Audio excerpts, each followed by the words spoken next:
Good morning. Call to order the April 4th, 2023 meeting of the Saline County Board of Commissioners. I'd ask that the clerk please call the roll. Commissioner Hay. Here. Commissioner Shadwick. Here. Commissioner Sparks. Here. Commissioner Vidrickson. Here. Commissioner Weiss. Here.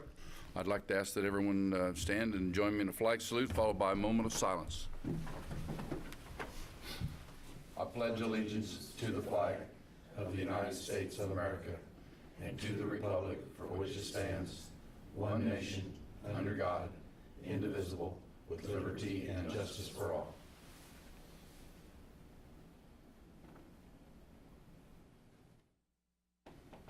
Thank you.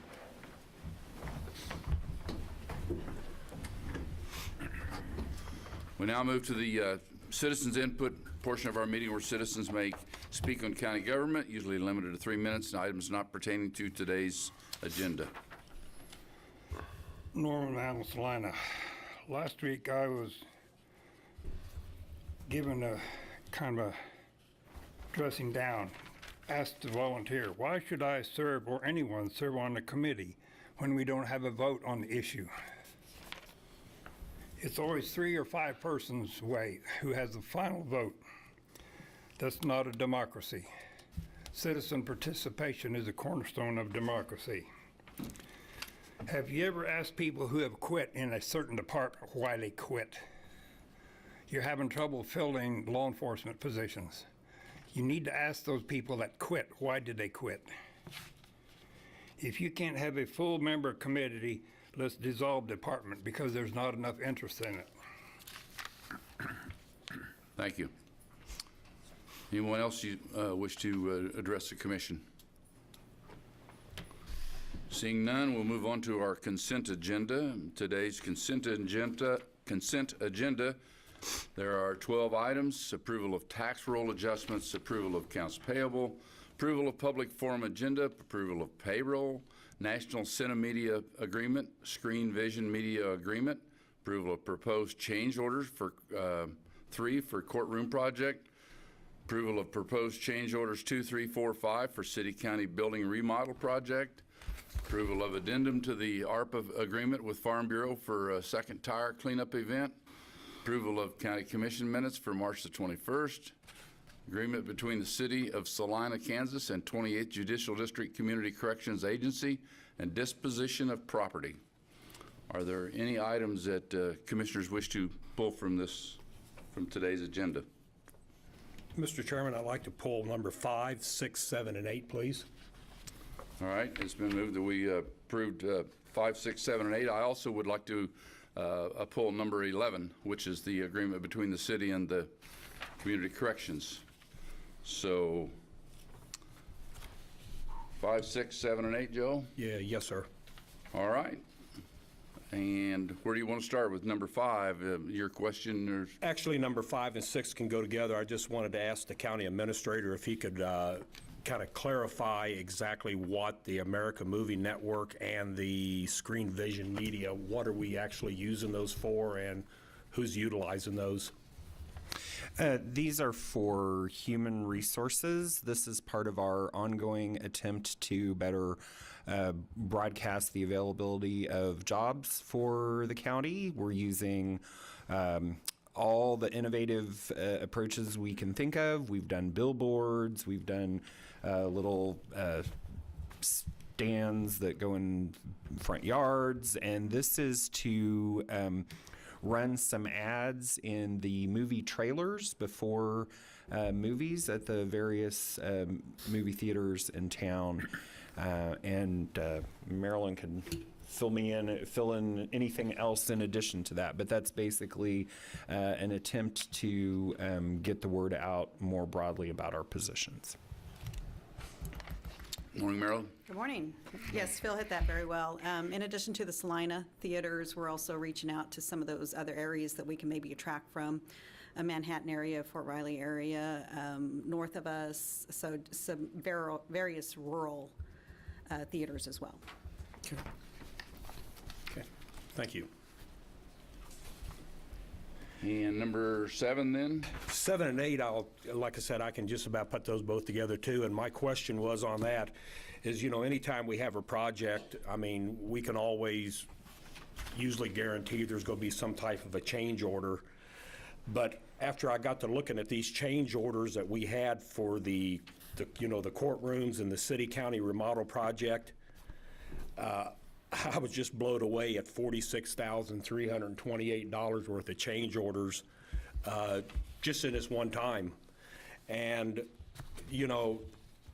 I think the one that brought more attention than anything was the one for $9,000 some dollars, where it said that it really wasn't a change order, but it was on a change order form. And I was just wondering, I mean, with this project, the way it's going, are we going to, how many more of these are we going to get?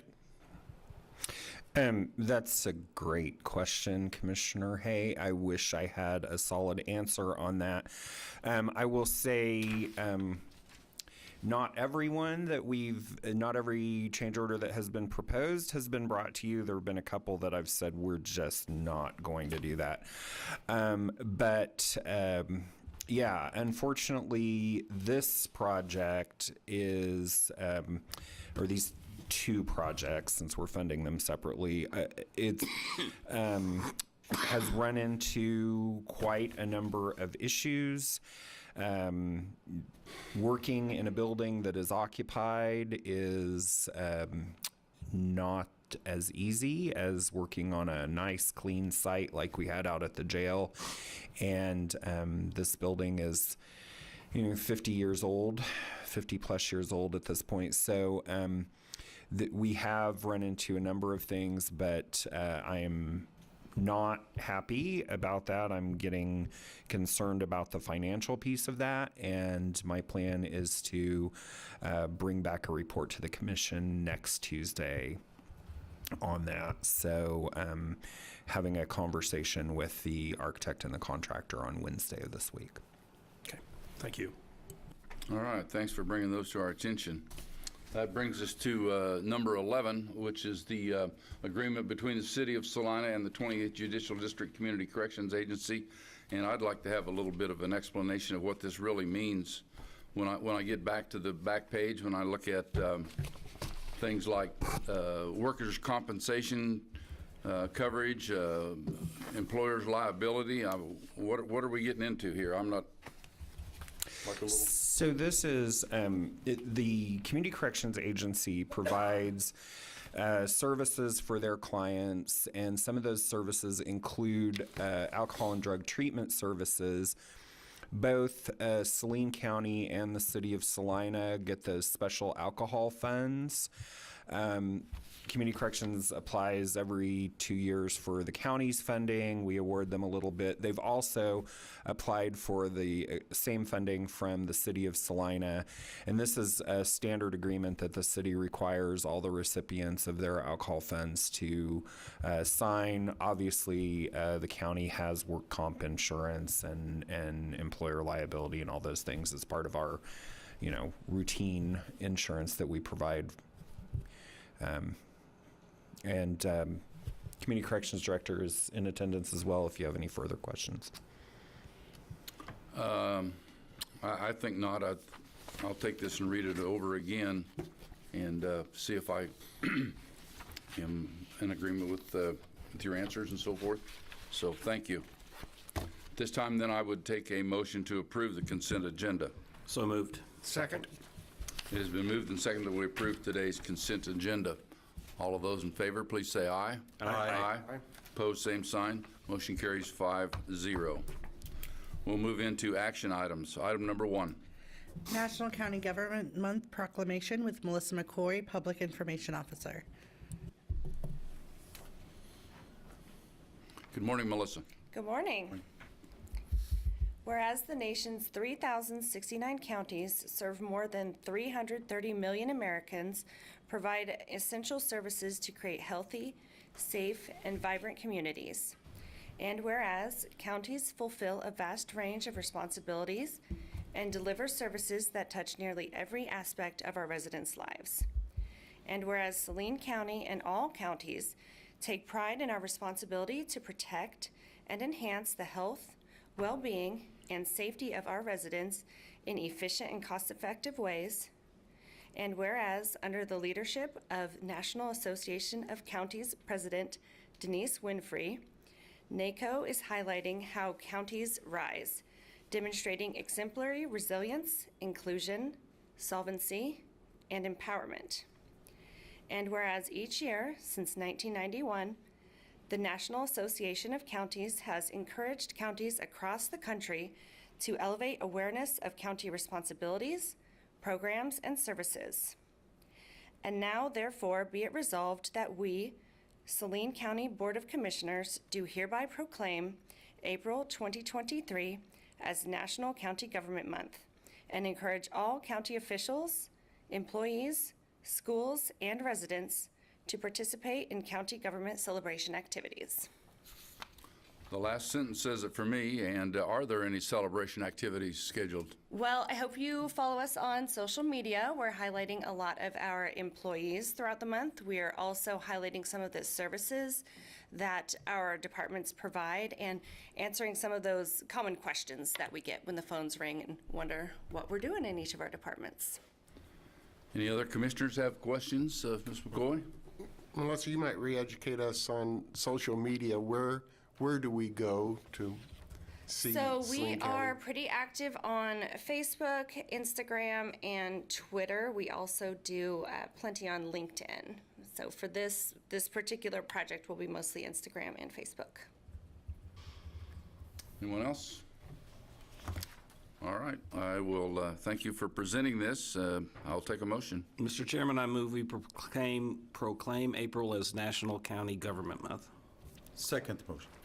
It's been moved and seconded that we proclaim April as National County Government Month. All of those in favor of the motion, please say aye. Aye. Aye. Opposed, same sign. Motion carries 5-0. Thank you for presenting this. Thank you. We'll move to item number 2. RFA 2023-59 Policy Revisions with Marilyn Leamer, Human Resources Director.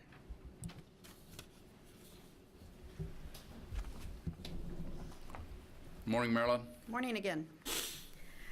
I do have a number of policies for your consideration. I'll just briefly talk about the changes in each one of them. So 20.02A talks about the employee selection procedure. We just updated our current practices to what we do as far as signing job descriptions and advertising and the things that we do for background investigations on potential candidates. 20.02B is similar to the previous one. It has the same types of changes to it. This one is specific to the Sheriff's Office. They have a little bit more detailed on their background investigations due to the law enforcement. 20.09, vacancy postings. This was an update to the county's website address. 20.11, again, a change to the county's website address. 30.06A, this is some general housekeeping on this. We did create a policy, 30.06C, which talks about on-call and standby pay, so that eliminated number 2 in this policy. And then also updated the travel time out of town when employees go to conferences, training, as far as that time being paid. 30.09D, again, some general housekeeping changes, just aligning to what we do in that process. Most of it had to do with the drawings of individuals that are in that pool that would be subject to some additional donations when needed. 30.30, this is a new policy proposed for volunteer time off. This was as a result of a recommendation in the WSU Compensation and Benefits study that was completed. This provides for 12 hours per calendar year of volunteer time off. There are certain guidelines that the individuals need to do. It has to be for certain approved organizations that they're volunteering. Additionally, it has to be approved by the supervisor or the department head in that.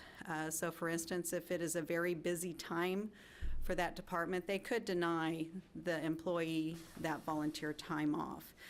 Some of the examples would be building a house for Habitat for Humanity, volunteering at a food bank, cleaning up a park or a trail, becoming a big brother, big sister, volunteering at the local hospital, volunteering to assist or lead activities at the senior center or delivery of Meals on Wheels, judging an organized school competition, serving on a nonprofit board, or volunteering for approved community fundraising activities such as United Way or a Special Olympics. Can I question before we move on? I have a question on this one, or you want to wait till we're all done? I was going to wait because I've already had a couple myself. I just Okay, soon let her that's great. go through, and then we'll go back. Okay. 30.31, this is allowing for bilingual pay at 75 cents per hour to those individuals that would have conversational skills in approved languages. 30.32 is a new policy or a proposed new policy for parental leave. Is a way to attract new employees. We wanted to be able to provide some parental leave. It would be up to a maximum of 4 weeks of paid parental leave for birth, adoption, or a placement of a child for adoption or foster care, or placement of a child that would align with our Family Medical Leave Act. So an individual employee would need to make sure that they have been employed for the county for a year before they would be eligible to receive this additional, or this 4 weeks of parental leave. 40.57 is another proposed new policy for employee resource groups. This would allow for groups of similar interests to get together to discuss or have training or activities for certain groups.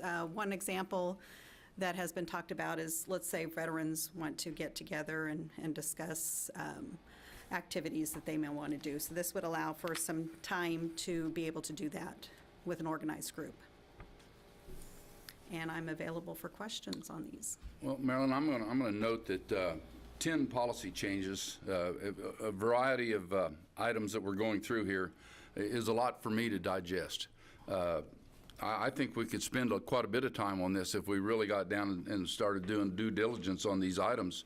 I'd like, if we do this in another time, and we will, I'm certain, that there not be quite so many changes at once. Okay. Would be my suggestion. So at this time, I'll open it to other commissioners for questions. One question I had, Marilyn, on 3030. Is there any verbiage that this has to be, I mean, can they be working for monetary gain? No. No, Is there this verbiage in there this- that says that? Yes. On number 6, letter F, any activity where the employee is paid by an organization. That's it, okay, all right. And on the, if I can go on to 3032, is that the 12-hour, if I got the right one? The one where they can have leave, the parental leave? Parental leave, Is that, that is up that's to 4 paid weeks. leave, but is that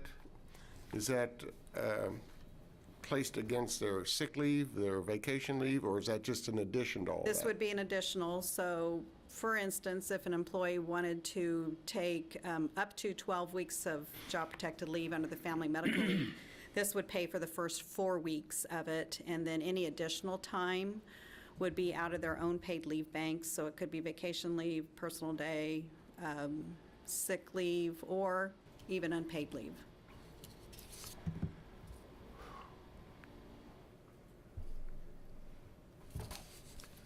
Cover you?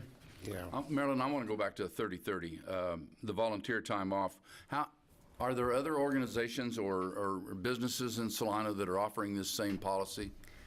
I'm not sure about that. Have you heard, Phil, from other organizations? This, like I mentioned, this came as a result of the WSU, so I don't think it's a new concept.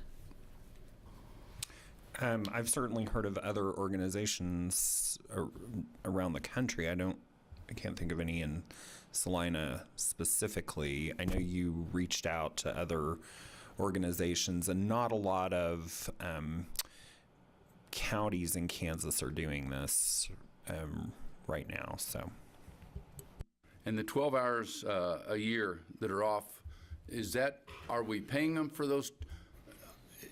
I mean, is that in addition to their 40 hours? It would allow them some time off. It's probably a very good example of that would be, let's say an employee wants to do Meals on Wheels deliveries, and it doesn't align with their lunch hour that they're doing it. So this would allow them to do those deliveries without having to use their own vacation time for that. Other questions?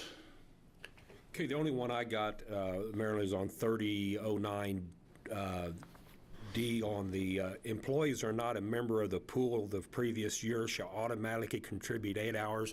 So we're automatically, if you are not a member of the illness and disability pool, it's mandatory that they're going to? No. The illness and disability pool is voluntary, and I don't have the exact number, but I'm thinking about a third to a half of the employees do participate in the pool.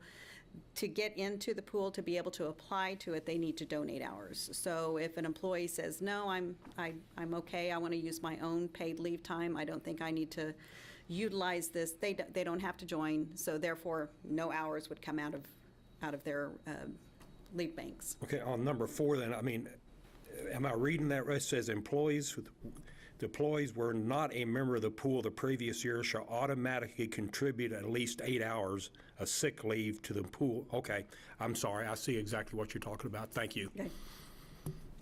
Anyone else? As this is an action item, is there any public comment from anyone? Bring it back to the commission for action. Mr. Chairman, I make a motion that we approve RFA 2023-59 as presented. Second. It's been moved and seconded that we approve RFA 2023-59 policy revisions as presented. Any other questions, comments? All those in favor of the motion, please say aye. Aye. Aye. Opposed, same sign. Motion carries 5-0. Thank you. Thank you. We'll move to item number 3. RFA 2023-62, 2023 Pictometry Flight. Good morning, Drew. Good morning. GIS is requesting... If you would state your name and position. Drew Bean, GIS Coordinator. Welcome. The GIS Department's requesting acceptance of the enclosed cost share agreement between the City of Salina and Saline County and the use of land records technology funds for the 2023 Pictometry Flight. It's the second flight in the 2-flight contract we have with Pictometry. The Pictometry includes straight down orthophotography and oblique change finder, which gives access to the appraisers to see any building changes that might not have been caught before, and access to the Pictometry Connect web application. This is something we've been contracted with Pictometry since, I know that says 2017, 2014 we've been doing flights, and it's used pretty widely throughout the county. So, any questions for me? Well, my question, it looks like we're paying over $100,000 for the total cost of this, and the city is paying $20,000. What's the big discrepancy, or how is it divided up? How do you come up with those numbers? Yeah, that was, so I called the last GIS coordinator to see what that was on why that was agreed upon. That $20,600 was the amount that the city budgeted for aerial photography if they were to do it themselves. So that's what they were willing to offer if we wanted cost share or to get money from them. That's the number they had for their own internal, if they're going to fly themselves without the county. That really doesn't answer my question, because, and I'll tell you why, because if that's what they're willing to offer, Well, let me take a stab at it, Okay. Mr. Chair. So the city of Salina is about 43 square miles, and Saline County is 721 square miles. So if you think of it in proportion, I mean, the Pictometry is doing an overflight of every parcel in the entire county. The city of Salina is a really small, less than 10% of that total land area. So if you think of it that way, that's actually a pretty generous donation on their part. And when I think of it that way, to me, that's not a generous donation, because in a square mile within the city of Salina, there could be hundreds of parcels of places, businesses or homes, whereas a square mile in Saline County may not have anything on it. So I'm just trying to reconcile why we would, there'd be such a discrepancy in the costs. If the city does not decide to participate, it still costs the county $100,000. Yeah. Yes, okay. I understand that part of it too. All right, anything else? Any other questions from the commissioners? It says the city of Saline agreed to pay $20,600. That's for each flight. Have they ever done any more flights besides just one? I mean, Yeah, per we've year? done, this would be a fourth flight with Pictometry and cost sharing with the city, and the city has offered that on every flight. But that's just once a year, No, this is once every 3 years. once every 3 years, Yep. okay? We've had 2 contracts with Pictometry, and they're 2 flight contracts once every 3 years, so 6-year contract. Drew, And after, sorry. can you walk me through the logistics? They're flying one time, but it takes them 3 years to complete it? So they No, break down to payments So in thirds? it's one flight. They stretch the payments over 3 years, just for, so the counties don't have to come up with that amount all up in once. I have talked to them if we wanted to do a lump sum one payment. We can do that too. And then the 3 years, so you have the flight that initial year, and then it's 30 to 60 days till we get the imagery.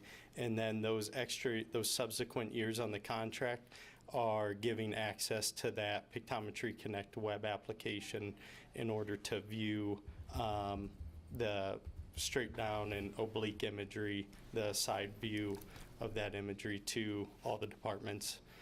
They can log in, they have a login to view that imagery. And we also get aerial or files to use in our GIS web applications as well. So. So, go ahead. I was just going to ask Drew, and the imagery is a higher resolution for the city Yeah. versus the county. Yep, is it that's, not? it's 3-inch resolution in the city and 9-inch in the county. Okay. 3 inches is per pixel. Yep. Thank you. So to help me better understand this, Drew, this organization takes a picture of Saline County.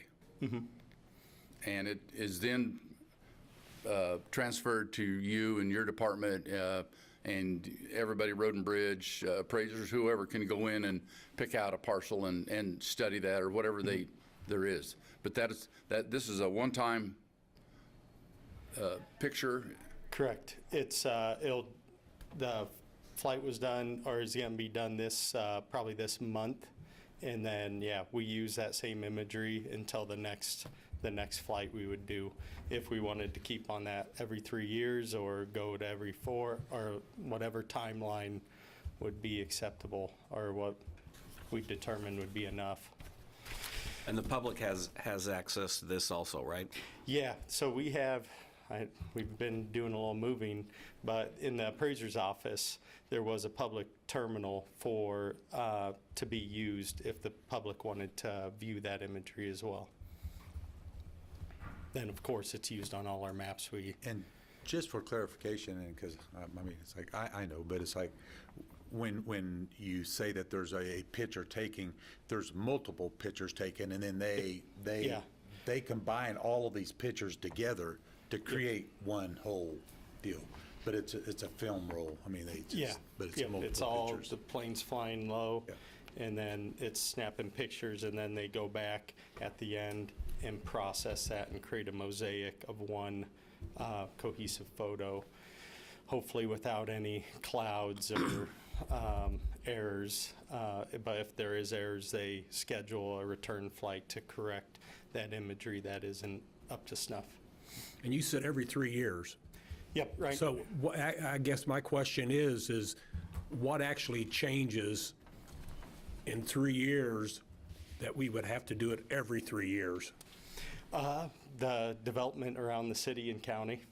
That's a lot of what, especially the appraisers would be interested in, is to see what new buildings we have out there, if we have them on parcel record, if we have the buildings on the parcel file. And Okay. yep. Anyone else? Before I bring it back to the commission, is there any public comment?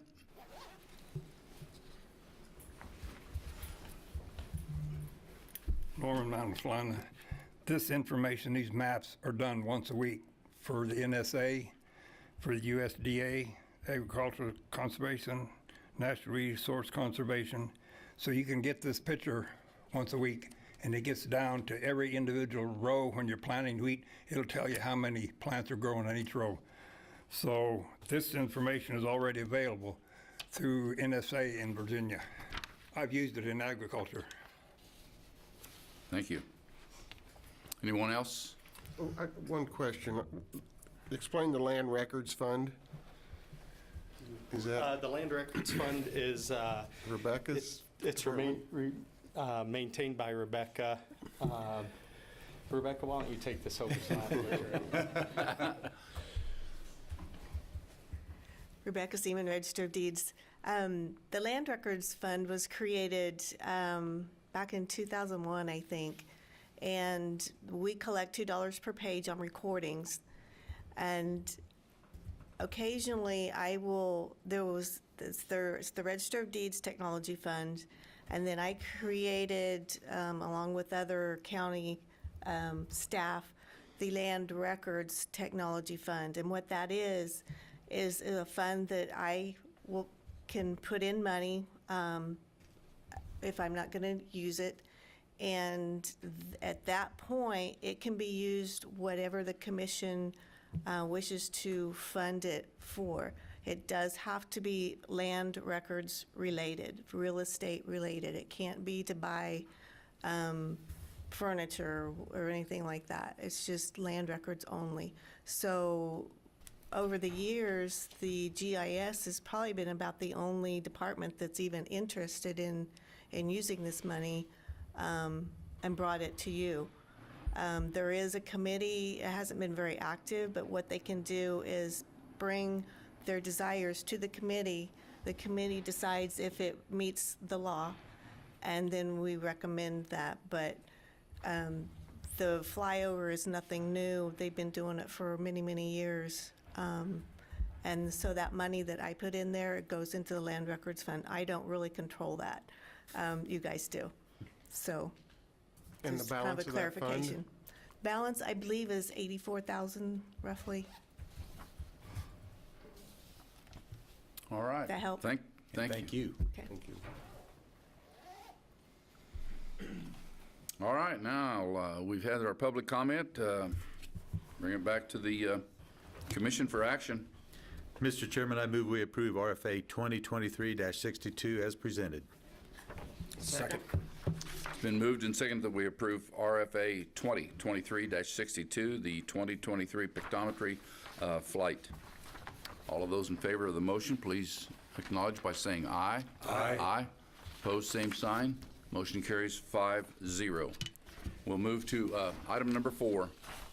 RFA 2023-61, bid acceptance for 2023 hot mix asphalt pavement crack repair and shouldering with Justin Mader, County Engineer. Morning, Justin. Good morning, Commissioners. Morning. So on March 20th, my office opened bids for our hot mix asphalt pavement, crack repair, profile milling, and aggregate shoulder construction. We did receive 2 bids, and in your packet you should have a copy of the bid tabs and a project location map with the details. This year, we're really doing two major projects in the county, and that is a 2-inch overlay on Burma Road from K-140 south to Smolin, and then we're going to do a crack repair project on Farley Road from Burma over to England Road. So the crack repair project on Farley Road we did allow that to be bid separately than the other projects in hopes of having some additional bidders. You know, in the past, we've always had just the one bidder, and we talked with a contractor who was going to be interested in just that portion alone, and so we split that out. And so Pavement Pros was the contractor, was the low bidder for this, the crack repair location. And then APAC was the only bidder for all the other work on in the bid. So all asphalt and shoulder work must be completed by December 1st of this year. And as we've done in the past, will not be any work allowed during weed harvest activities. Alternatives for action would be to accept a bid as indicated in staff recommendations, or reject a bid and direct staff to the wishes of the board. Staff recommends accepting the bid from Pavement Pros LLC for location 1 for the amount of estimated work to equal $132,800. And location 1 is the crack repair project on Farley Road. We also recommend accepting the bid from APAC Kansas for locations 2, 3, and 4 for the amount of estimated work to equal $1,284,124. And those locations are the overlay on Burma Road. There's a small overlay section that we're wanting to do just southwest of Fallon. And then the last location really is just a county-wide patching. If we have any roads that need to be patched anywhere in the county, that's covers that. As far as the budget, funds for this work will be taken from the budget line item contractual asphalt work. This line item has a current balance of $2.7 million. Other work that's taken from this line item includes the crack seal, the chip seal, and the aggregate shouldering contracts. But in order to fully fund our maintenance program for this year, which is, you know, the overlay, crack seal, chip seal, and shouldering work, I'm requesting to use $227,886.44 of Saline County's federal fund exchange dollars. And this was a contract with KDOT to exchange our federal dollars for state dollars at that 90-10 exchange rate. You guys awarded that a couple weeks ago. But these funds will be taken out of our 127 account, which is our special highway improvements. In addition to our federal fund exchange dollars, I'm also requesting $500,000 to be used out of our landfill impact fund. This fund has a current balance of $585,619.68. And this is to help cover the cost of Burma Road, you know, from K-140 south to Smolin. You know, this road is, you know, used as a haul route for the landfill. So, any questions? You gave a current balance of the land impact fund at $585,000, yeah. And our sheet's showing, I think, 720, 384? That was supposed to have gotten corrected. I don't know why that was published. Okay. Yeah, that was an error on my part, and I recognized that was not correct, and so Okay. I worked with Phil, and we tried to get that corrected, so I apologize for that. Okay. One of my questions there is that, do you have a estimate of time when you will be working on Waterwell Road on doing the same 2-inch overlay on that? So, yeah, we've got that scheduled. It could be next year. You know, we kind of have it in that slot, but we also want to have that flexibility to look at if other roads need to work. You know, with the asphalt overlay, it's about another 25% increase this year. And so we're going to have to probably start cutting on some roads for overlay. And so, Well, and that's kind of that's the reason why I wanted to ask that, because it's like if we take this down to 0 now, and it's like next year, it's about the same distance from there to right, Burma. and- So yeah. if you have another $1 million and you don't have the funds there available to do that, you're going to have to rob Peter to pay Paul then. Right, yeah, because it's, really it's, our asphalt maintenance program, it is kind of a balancing act, between those four operations, between chip seal, crack seal, overlay, and shouldering. So next year, we're not going to have, like it says, this impact funds really available to help much, and so we're going to have to balance out those other operations in order to do water well. Okay. Other One of- questions? Oh, sorry. One other thing, I just, because it kind of got me off deal, I mean, I read it again, but down the road, we, like here, when, on location 2, where it says HMA commercial grade Class A, I didn't catch, I have a hard time understanding that there is the 2-inch overlay. Oh. Over here in your schedule, you say 2-inch overlay, but over here, nowhere it says 2-inch overlay. Where are you referring to when you say? On your pavement profile milling, on this sheet here where your cost bid sheet is. Oh, okay, because, that's the actual bid item, that's the material, that we're putting down. But I can reword that for the bid tabs for you, I mean, it's easy enough. because it's kind of like, okay, where's that at? Right, on yeah, here? because we don't bid strictly a 2-inch overlay. What we do, say we tell the contractor, okay, put down 2 inches. We bid a quantity of material that equates to that 2 inches. Because your surface that you're putting on it, is not a, perfectly smooth, Yep. profile through there. And so you bid the quantities, and so, you might be using a little bit more, you might be using a little bit less. And so you pay them for the quantities that they use, and that's how we bid it. But for the bid tabs, for the commissioners, we can sure add that on there. Other quick question here is that on the patching, 8-inch patching, is there some areas there that do need some digging out and filling in 8 inches? Yes. And the milling, we do not mill the whole thing. So. No, the milling, and we're doing a little bit more. So for the profile milling is really when we start an overlay and when we end an overlay, we mill the new material into the existing road, so you don't have a bump right there. Another place where we're milling this year is on Burma Road at the railroad tracks. So and that tying in there does add some additional costs because we're telling the contractor they've got to work with the Union Pacific Railroad, to get the permits, and there's a cost associated whenever you're tying into a railroad, but there's some milling through there to kind of smooth that area up to tie into the railroad as well as into K140. So it's not the whole road. Okay, thank you. Further questions? Are there any comments from the commission or from the public? Seeing none, I'll bring it back to the commission for action. Mr. Chair, I make a motion that we approve RFA 2023-61 as presented. Second. It's been moved and seconded that we approve RFA, lost my page, 2023? Is that the one, Joe? Yeah, 2023-61. -61. All those in favor of the motion, please say aye. Aye. Aye. Opposed, same sign. Motion carries. Thank you. Justin, before you leave, I want to just say that I am really happy with you paying attention to the harvest schedules and so forth on these bids. However, this week I did see you have a road closure project. I think it was Kingman Road. Yes. And the completion date is expected to be June the 15th, I think it was. It's You're right up against it. Well, it's. I worked with Muslim on this to put out that notification.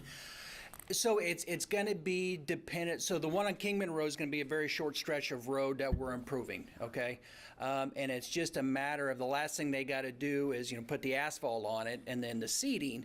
It kind of depends on when they can get an asphalt contractor there.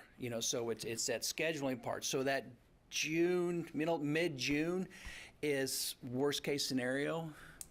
It's one of those where I don't want to put a date that this road's going to be opened that's not conservative, and then people expect it to be opened and it's not. I would rather say it's going to be closed as long as it can be. And if it's open up sooner than that, then everyone's happy. Well, I don't think June the 15th is going to be an issue, but I know how the contractors go. Simpson Road went, several months past or a year even past the completion date, so. And this isn't near as complicated as a project. This project does not include KDOT and any federal funds, and so that helps tremendously on how things can progress. And Mom Construction was awarded the bid, and they're a good contractor, and I think they'll They were get also in the there. one that was closed for over a year. Correct. Yeah, and we're not moving near the dirt, so like it says, it's just not near as complicated as a project. Okay. So- You are aware. Thank you. Yep. Let's see, we move to item number 5. RFA 2023-60, Rural Fire District 5, purchase of rescue tools. David Turner, Fire Chief for Rural Fire District Number 5. Good morning, Mr. Turner. Good morning, Commissioners. Good morning. Chief, Fire District 5. Saline County has identified the need for rescue tools within the county. Staff at District 5 recommends purchasing hydraulic rescue tools and Milwaukee tools for vehicle rescues within the county and district. Staff recommends purchasing one TNT extension ram with accessory kit, one TNT hydraulic spreader, one Milwaukee super reciprocating saw, one Milwaukee light tower. All of these are battery charged devices, so they're mobile. With that, we would be requesting a 4-pack of 12-amp batteries and also a charging system for the batteries that we can mount inside one of the units. We would like to stay with TNT rescue tools and Milwaukee tools with the interoperability with Saline Fire Department, as well as other surrounding departments that utilize TNT rescue tools. The total cost for acquiring this equipment is $22,315. Staff also recommends to fund this project using the funding option with community leasing out of Manhattan, Kansas, for $22,000 over a 5-year term. Like I said, staff also recommends staying with the TNT rescue tools and Milwaukee tools for the interoperability impact of the surrounding agencies. Budget impact initially would be a 10% down payment plus the $315 over the $22,000 for the lease. So the down payment would be $25,515 with an annual payment of $4808.88 per year. And this would be taken out of the department's lease purchase line item annually. And the initial down payment would be generated from the special equipment fund for the district. Questions? Chief, what apparatus will this be put on? Squad. When I say squad, it's a grass unit converted kind of to a squad.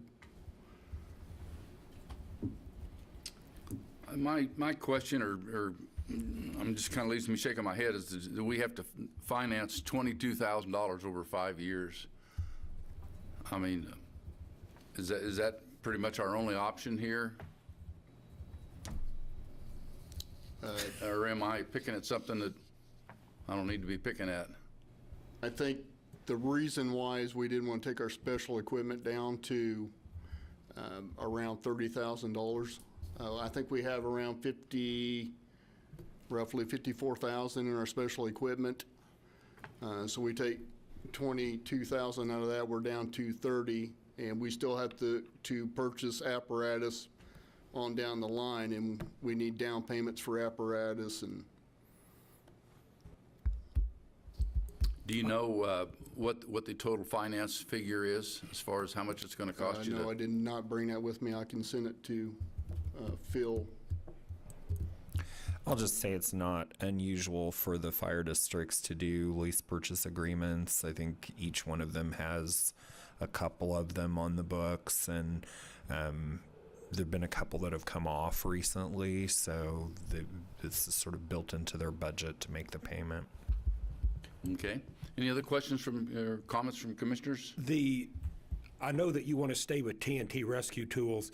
Is there a cap that before we go out to bid something, I mean, I guess what I'm trying to get at, to 22,000, is there a cap out there that we look at?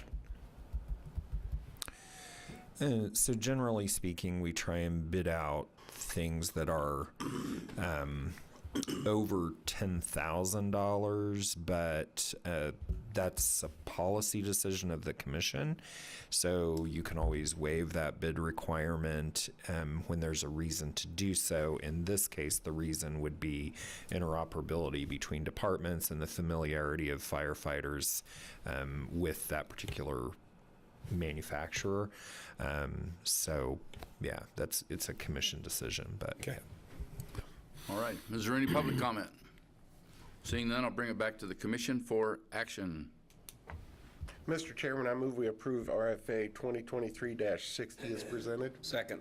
It's been moved and seconded that we approve RFA 2023-60, Rural Fire District Number 5, purchases of rescue tools. All of those in favor of the motion, please say aye. Aye. Aye. Opposed, same sign. Motion carries 5-0. Thank you, Dave. Commissioner. Before you leave, I have a question. I've noticed out there on your property at Simpson and Old 40 that there's been some footings put down or whatever, and you've got some large storage It's for a training tower that we're constructing out of Connex boxes. So it's going to be part of your ongoing training or whatever you're saying? Okay. I was just curious. So yeah, that eliminated us from coming in town and training at Saline Fire, so it'll be open to all the rest of the fire districts as well, so Very, very good. Thank you. you're welcome. That is the end of our action items for today. We'll move into some informational concerns. Item number 1.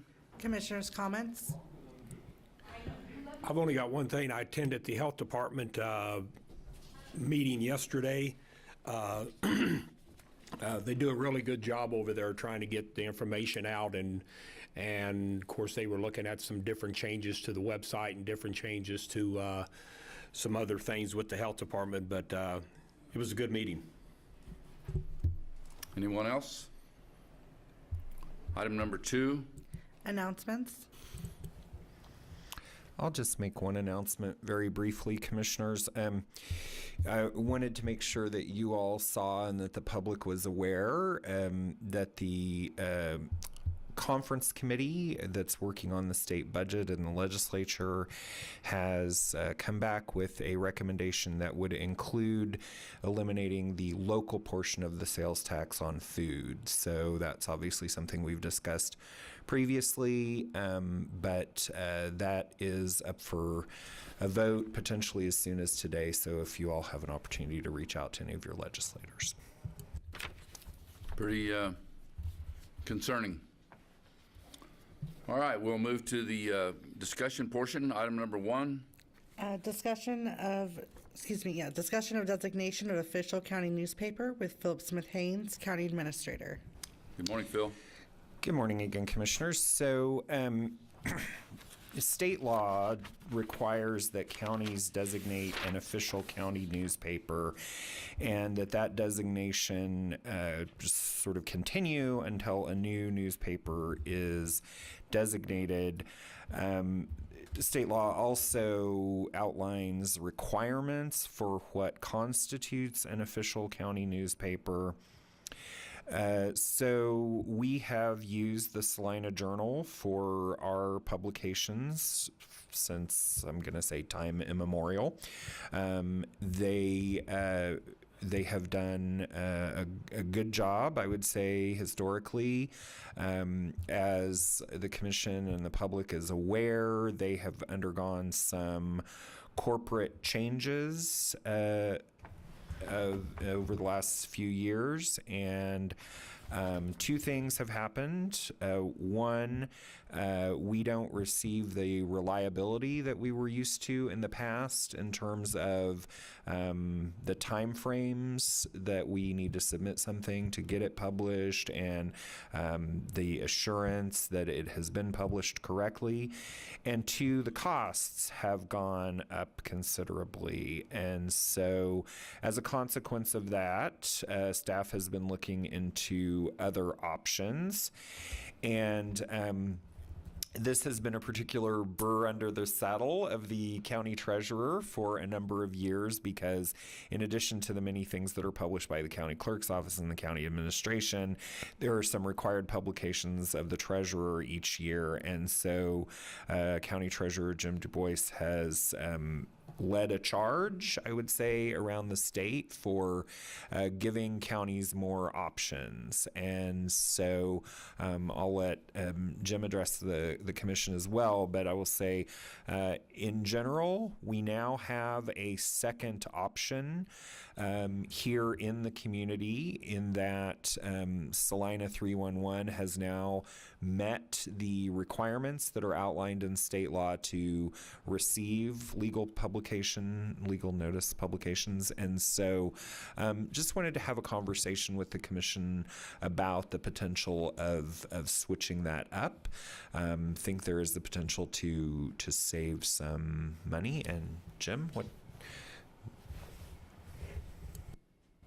Good morning, Commissioners. Good morning. Morning. For the past few months, I've been working with Saline 311 newspaper as a possibility to be our local newspaper for Saline County. I'd like to introduce Matt Moody, who is one of the founders and one of the owners of the newspaper, to talk about the statutory requirements, if you have any questions concerning that, and the advantages of having Saline 311 as the official newspaper of Saline County. Needless to say, I have been working for quite a while to look for different solutions to reduce the cost.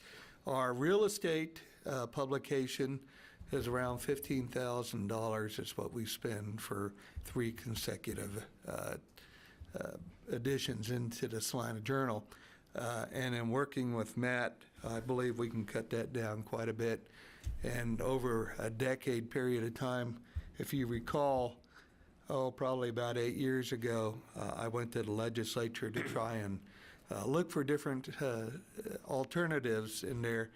Saline County was spending a little bit over $1 million over 10 years just in publications. Over 10 years? Yeah, just in publications.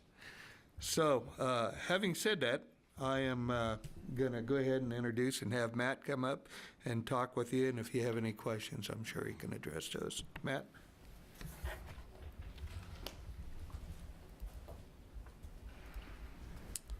Good morning.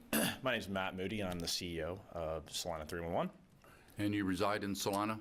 I do not. I reside in Wamego. Wamego, okay. Yes. So yeah, we've been publishing the newspaper Salina 311 for the last about year and a half now, and we do meet all of the requirements to be the actual official paper of the county. There's a handful of different things. Basically, publishing for a full year. We have paid circulation. We've recently expanded on that from once a week to twice a week.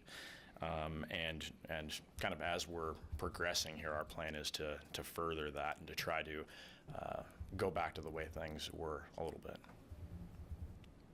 Any questions? So you publish this out of Wamego? Is that where? No, where's this printed at? We actually publish here, and we print here. Okay. When we first started, we did the traditional offset printing on the broadsheet paper. Yep. We had to do that. The closest one we could find was in Valley Center, because we were trying to establish this as a fully local newspaper. We spent a lot of time trying to figure that out, and we finally made the change back in. I think it was actually around October was when we moved it back, and we found printing here, changed the format a little bit, but it is published and printed here.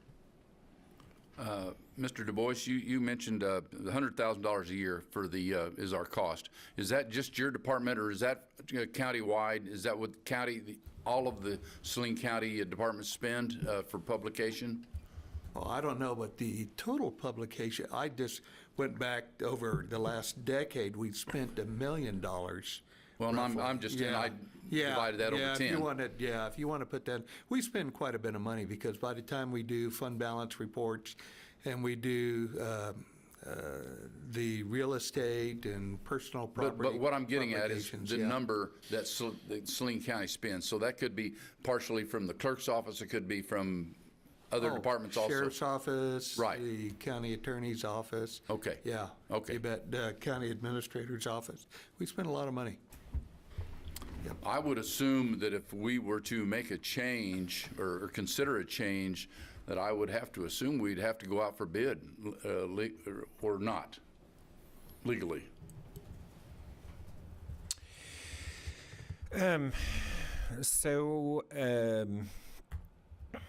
I would say I don't think there's a legal requirement that you go out to bid. In most communities, there's usually only one newspaper that meets all the requirements that are listed in statute. And so typically most counties and cities just renew year after year with the same paper. I think we certainly could choose to enter into some type of a bid process. That would be somewhat difficult because the number of column inches and the timing of things vary from year to year. So I think constructing the specifications for a bid would be somewhat of a challenge, but we certainly could try and get as competitive of pricing as we could if we went to some type of competitive procurement. Well, there's actually a third publication in the county with the Spotlight at Gypsum. I think they publish once a month. I don't know whether they would meet the requirements. I don't know. Our purchasing policy does say if we spend over $10,000, and I'm just playing the devil's advocate here. And if we can, I'm all about saving money if we can. I can assure you that. I think everybody sitting up here is on that bus. So I'll say a couple things. One, the Spotlight does not meet the requirements. Okay, eliminates that. So we certainly have talked to them in the past, and they're not interested in publishing with the frequency that would be required. Again, this is yes, you have a purchasing policy. I don't think that publications are really covered, but there's no reason not to do a bid if the commission chose to do so. But this is a state law requirement. One other thing I will say is there's an interesting quirk in state law. So the statute that covers counties also covers cities of the first class, but there is a separate statute that covers cities of the second class and cities of the third class. Because there are two separate statutes that cover cities, the law is by definition non-uniform and subject to charter ordinance. But there's only one statute that covers counties, and so therefore it is uniform, and we cannot charter out of it, unlike cities. So that's one of those fun little quirks of legislation. Well, obviously, this is something I think we need to pursue, and I would encourage you to do so. Would it come back in an RFA? Is that what happened? Yeah, we wanted to have a conversation with the commission in advance of an RFA because this is a pretty big change. I mean, if you think about it, I don't know what the percentage of the general public is that goes and reads legal publications, but there are people in the community that I think are used to seeing notices published in the Salina Journal, and if that were to change and they were to be published somewhere else, I think that would, people would have questions about that. Your constituents would have questions about why that had occurred, how that had occurred. And so we just wanted to start by having a conversation with the commission about your receptivity to it. And then we would go back and pursue what we need to do to bring you back an RFA, whether that be a competitive process or a sole source. We could bring that back in an RFA. I got a couple questions.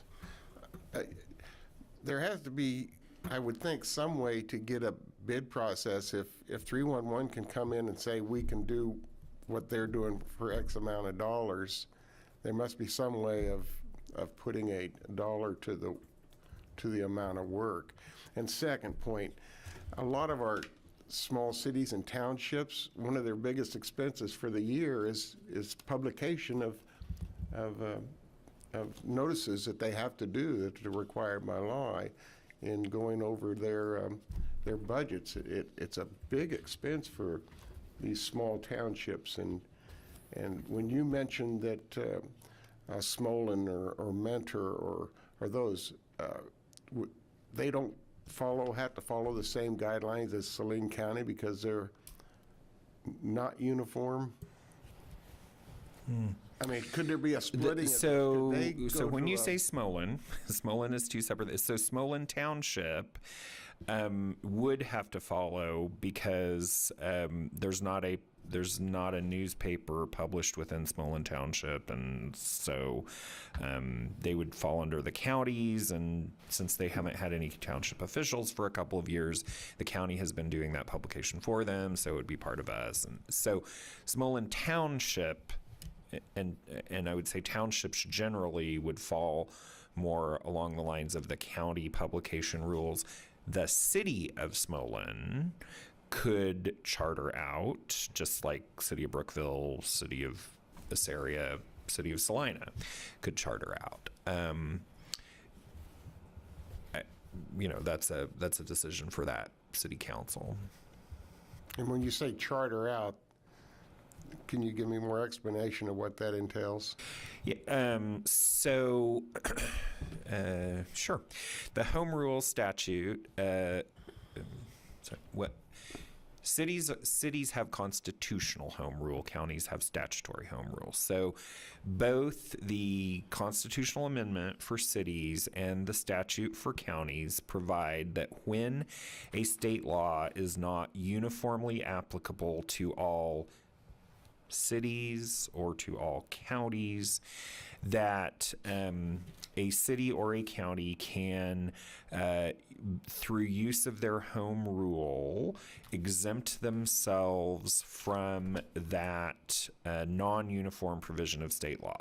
So in the case of a city that wanted to avail themselves of that provision, since there were these two different newspaper provisions, what they would do is they would adopt a charter ordinance. So it's a separate type of an ordinance, and it requires publication. It's one of the things that require publication a couple of times, and then there is a protest period. And if folks come in and protest, then it would have to go to a vote to be adopted.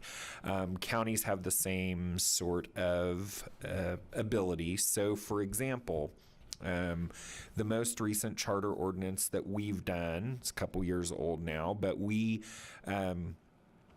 did one on commission meetings because there is a provision of state law that says county commissions in counties with a population over 50,000 have to meet twice a week. And that's non-uniform because it only applies to counties with over 50,000 population.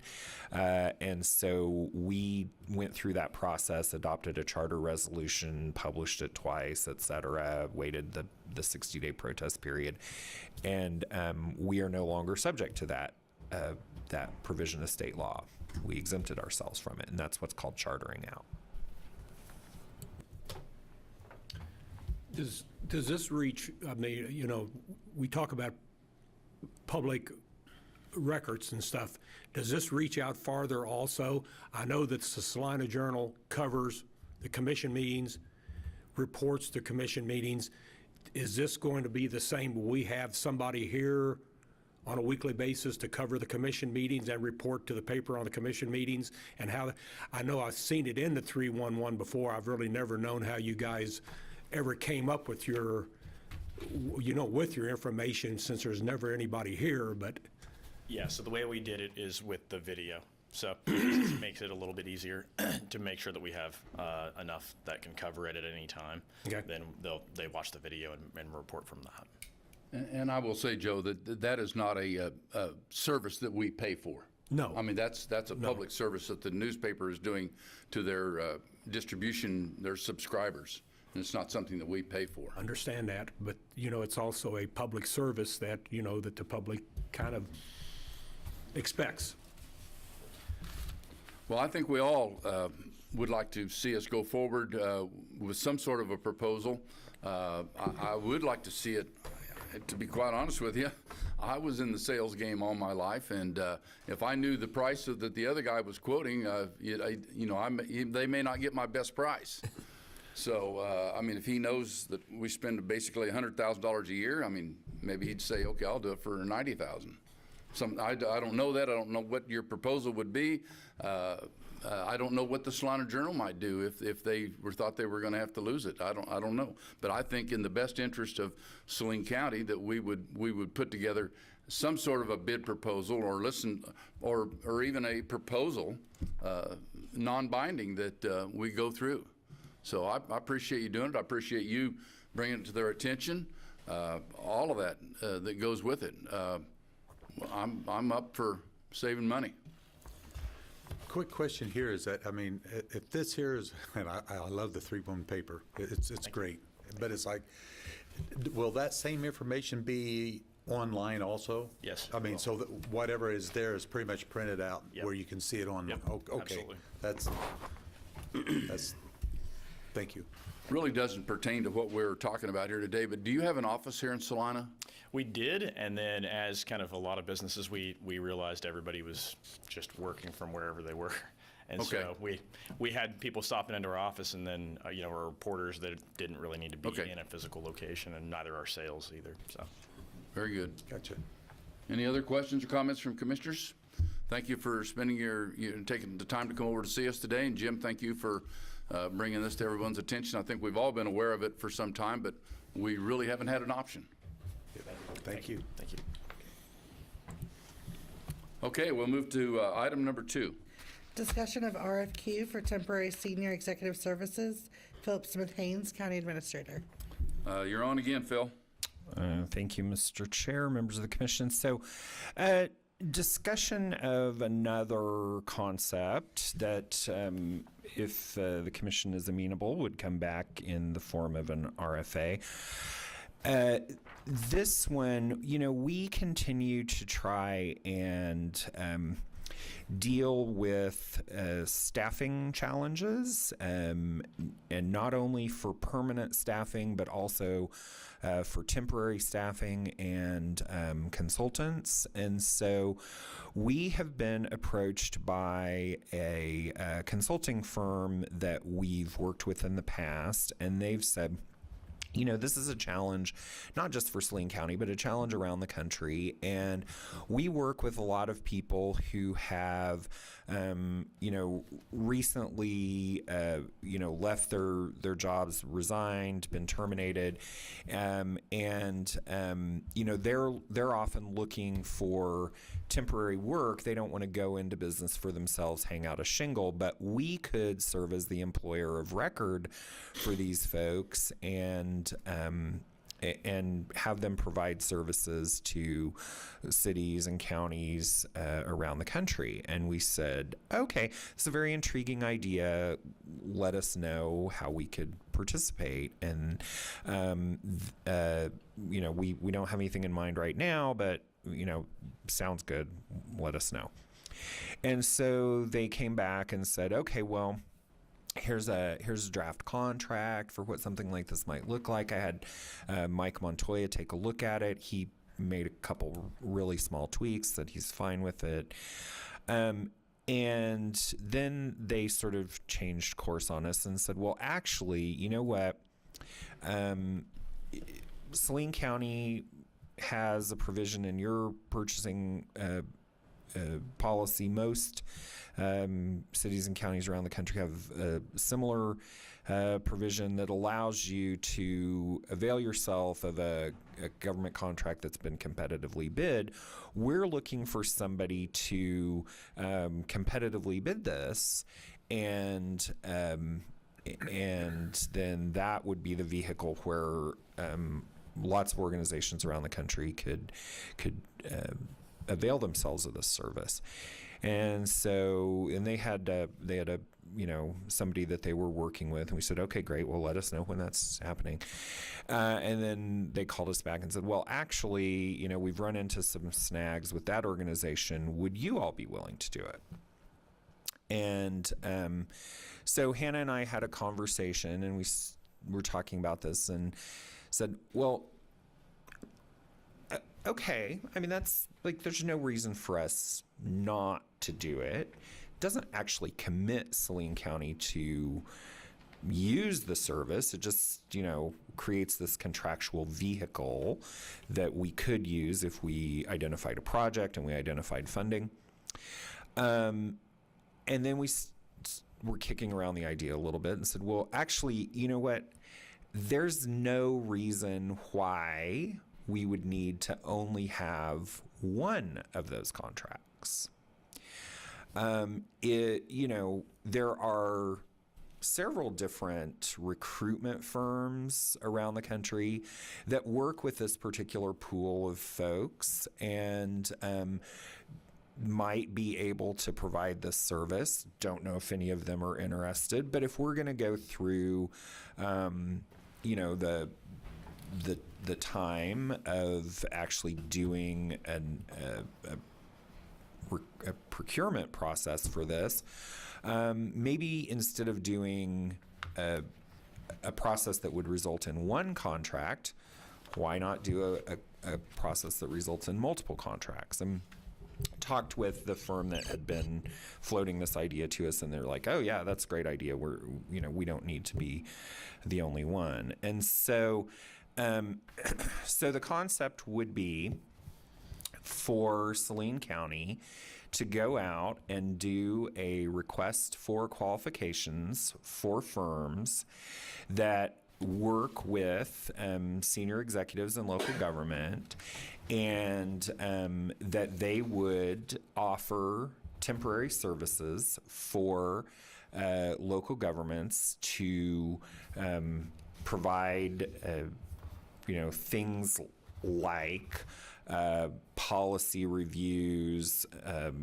analysis, maybe some writing of some staff reports, this kind of thing, and could be done either remotely or on site, depending on the needs of the contracting organization. And you know, the result of this, if it worked out, would be a master agreement with one or more such firms, and then individual organizations that wanted to avail themselves of this service could sign an MOU for each individual project that they had. So, for example, one of the projects that we've been talking about here in Saline County is the next iteration of our facilities, right? And so we've said, okay, we're going to come back. We're going to have a conversation about how we move forward with health department, courts, et cetera. And so there might be some project work associated with that. And that might be, we might need some staff augmentation for that. This could be a potential,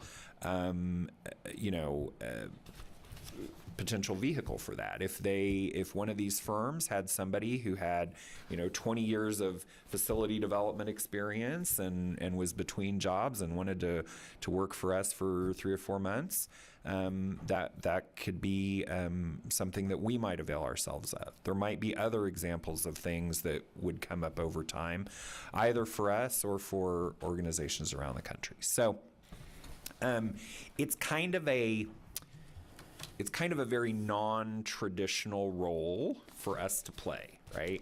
This is not something that we normally do kind of in the everyday scope of our business. And so I wanted to bring the concept to the commission first and get your reaction to it. I didn't want to hit you cold with an RFA.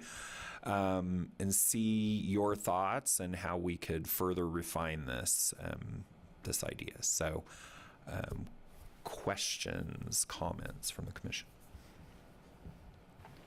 I don't have any questions right now. Right off the top of my head, it sounds like an intriguing concept, something that needs some thought, perhaps like you said, a hard copy proposal type thing that would lay it out more for me anyway.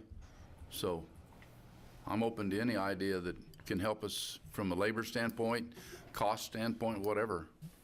So I think it's great outside the box thinking, so I appreciate it. Right. I wasn't quite sure what direction this was going when you started talking about temporary filling of positions and such. I didn't, every once in a while we'll have a temporary job that comes along or the seasonal jobs that come along. This isn't really in that realm. It could be. That's an interesting idea. If we had let's say we had a department head that retired, and we were having difficulty filling that role, and we needed somebody to step in for 3 months or 5 months, something like that. I mean, that might be a possibility, but generally, I think of this more as project-based work than filling that kind of role. It could be both, but I would lean toward more of the project-based. But we would still have we wouldn't be contractually have to meet all our needs. I mean, if we have just correct a temporary job over at the expo or something, we could do that in-house with our own HR and such. Oh, absolutely. And the idea here is that these would be senior level, so these would be sort of department head level and above kinds of folks that we're talking about. It would not be, temporary labor kinds of folks. Those folks we could go to, obviously do through HR, go to Express Employment or something like that. Yeah. Okay. And would be non-exclusive too. I think that's implied in what I said, but I didn't state it. So. Anything else? Appreciate you bringing that to us. That concludes all the items on our agenda today. At this time, unless someone has something new that they'd like to bring up, I will take a motion for adjournment. So moved. Second. And it's been moved and seconded that we adjourn today's meeting. And all those in favor, please say aye. Aye. Aye. Opposed, same sign. We're adjourned.